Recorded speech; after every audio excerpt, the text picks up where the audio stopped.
Hi all, welcome to the new video.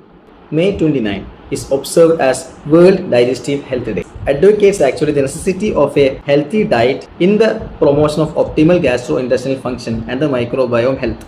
So what is this healthy gut? What is this gut? Gut means the gastrointestinal tract. From the mouth to the anus is the gut. So healthy gut means you have to avoid or you have to get rid of the digestive problems. Digestive problems can be a heartburn, it can be nausea, vomiting, dyspepsia, constipation, diarrhea, abdominal pain, acid reflux, the acidity, GERD condition, gastroesophageal reflux disease, reflux esophagitis, hiatus hernia, Crohn's disease, inflammatory bowel disease, Crohn's disease, as well as ulcerative colitis. So all this comes as a digestive problem. There are many disorders related to digestive tract. Why it is happening? Because we don't have a healthy diet. A healthy diet in the sense, again, it depends on the individuals. What personally I believe is that you can have any type of food, but you need to have a healthy exercise. Okay, everything has to be in control. And what's the necessity of the anything, water or food going to the stomach, going to the gastrointestinal tract? What happens for the digestion? It has to digest it properly. It has to break down into carbohydrates, proteins, fats. So the food what we contain, we receive or we eat or drink has to have a carbohydrate, protein, fat. But doesn't mean it has to be only carbohydrate. It has to be only protein. It has to be only fat. It has to be everything in a proper proportionate amounts. Anything more or less is a bad thing or a bad habit what we are doing. So only carbohydrate diet, it can lead to many disorders. Not only digestive disorders, it can increase our cholesterol level, it can increase our glucose level. It is completely bad. Even lipids, only lipids means cholesterol level can increase. Proteins. So it's not like only are taking only protein or carbohydrate or lipid. You have to have proportionate amount of each and every source. Okay, so a healthy diet contains a proportionate amount of carbohydrate, a proportionate amount of proteins, lipids, minerals, vitamins, all those things. Everything is constituting a healthy diet. Personally, I believe that you can have any type of food, but it has to be in a proportionate manner. It has to be ultimately you have to have an exercise. A healthy exercise. It can be cycling, it can be swimming, it can be playing sports, football or cricket, whatever it is. Personally, I am a foodie. Okay. I like non-veg too much. Doesn't mean that if I am having a food, I have to make sure that I am burning out that much calories. Okay, so if you're working properly, working hard, you have a healthy exercise, you can have enough food, but make sure your body mass index, your body weight, everything balances. You are not overweight, you are not obese. Everything contributes to these things. So digestive disorders, you have many digestive disorders. It can be from GERD, gastroesophageal reflux disease. It can be reflux esophagitis. It can be hiatus hernia. It can be inflammatory bowel disease, which includes both Crohn's disease as well as the ulcerative colitis. So this many things, irritable bowel syndrome. What frequently when you have a stress, it can result in irritable bowel syndrome. And don't get confused with inflammatory bowel disease and irritable bowel syndrome. IBS and IBD. I have done a video earlier regarding IBD.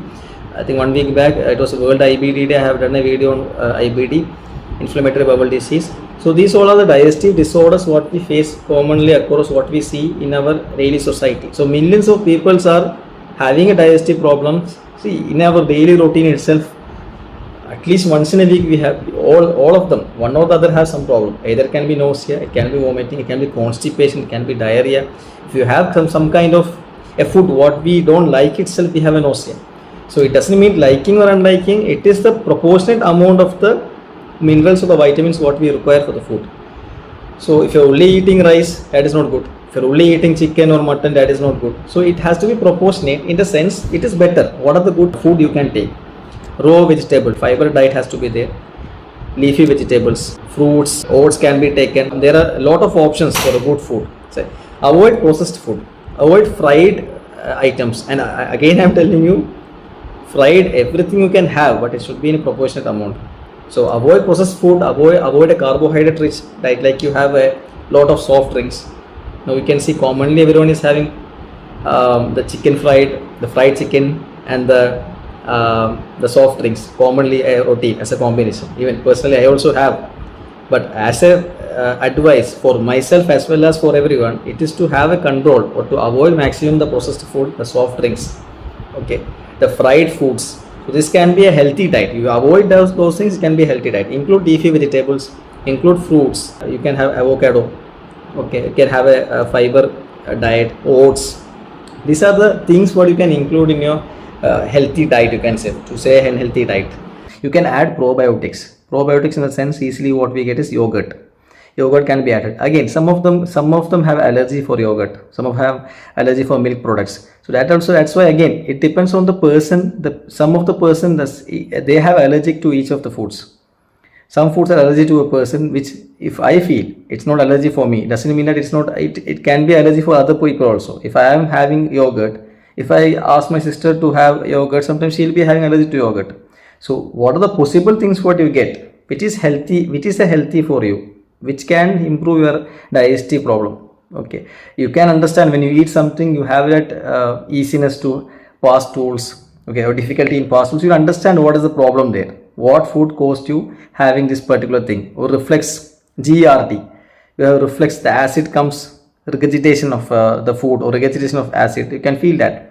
Okay, so some kind of abdominal discomfort. So you can feel when you have something, you have an idea now, okay, because of this I am having these things. Okay, it can be, might be it's not properly cooked, that can be also the reason, not the food items.